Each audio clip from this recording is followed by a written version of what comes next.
కౌశికి చేత ఇంటర్వ్యూ చేయించుకోవడానికి ఛానల్కి సీఎం గారు వస్తారు. సీఎం గారిని గౌరవంగా రిసీవ్ చేసుకుంటారు కౌశికి, సురేష్, ఛానల్ మెంబర్స్. జేడీకేడి కూడా సెల్యూట్ చేస్తారు. వెల్కమ్ సార్ అంటూ బొకేలు అందిస్తారు కౌశికి, సురేష్. సీఎం గారితో పాటు కౌశికి, సురేష్ కూడా ఛానల్ లోపలికి వెళ్తూ ఉంటారు. దూరం నుండి వ్యాన్లో కూర్చొని మీనన్ అదంతా గమనిస్తూనే ఉంటాడు. అర్థమైందా టీనా నేను చెప్పింది అని మీనన్ అడుగుతుండగా ఓకే బాయ్ అంటుంది టీనా. ఇక మాస్క్ పెట్టుకొని ఎవరికి తన ఫేస్ కనిపించకుండా ఛానల్ లోపలికి వెళ్తూ ఉంటుంది టీనా.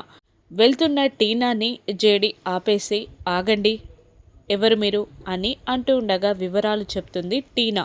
హెచ్ఆర్ డిపార్ట్మెంట్ నుండి ఎవరైనా వచ్చి కన్ఫర్మ్ చేయాలి, అప్పటి వరకు ఇక్కడే ఉండండి అని జేడి చెప్పగానే ఒక మేనేజర్ వస్తాడు.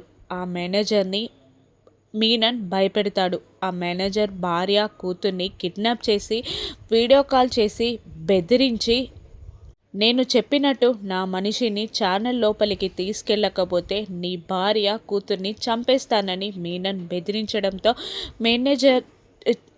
మీనన్ చెప్పినట్టు చేయడానికి ఒప్పుకుంటాడు. మేనేజర్ బయటికి వచ్చి స్నేహ లేట్ ఏంటి, లోపలికి రా అని పిలవడంతో ఈ అమ్మాయి మీకు తెలుసా సార్ అని అడుగుతుంది జేడి. అవును అని మేనేజర్ భయపడుతూనే చెప్పి లోపలికి టీనాని తీసుకెళ్తాడు మేనేజర్. మరోవైపు కౌశికి ఇంటర్వ్యూ చేస్తూ ఉంటుంది.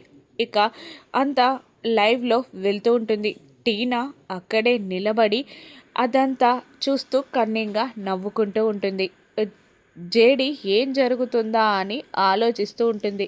బయట నుండి మీనన్ నువ్వు గట్టిగా ప్లాన్ చేసావు జేడి, కానీ నా ప్లాన్ని కనిపెట్టడం అసాధ్యం అని మీనన్ అనుకుంటూ ఉంటాడు. ఇక టీనా వల్ల సీఎంకి ఆ పెన్ డ్రైవ్కి ప్రమాదమైన కౌశిక్ డేంజర్లో పడుతుందా అంతా జేడి చక్కబెట్టగలదా రాను ఎపిసోడ్స్లో చూద్దాం. Thank you for watching.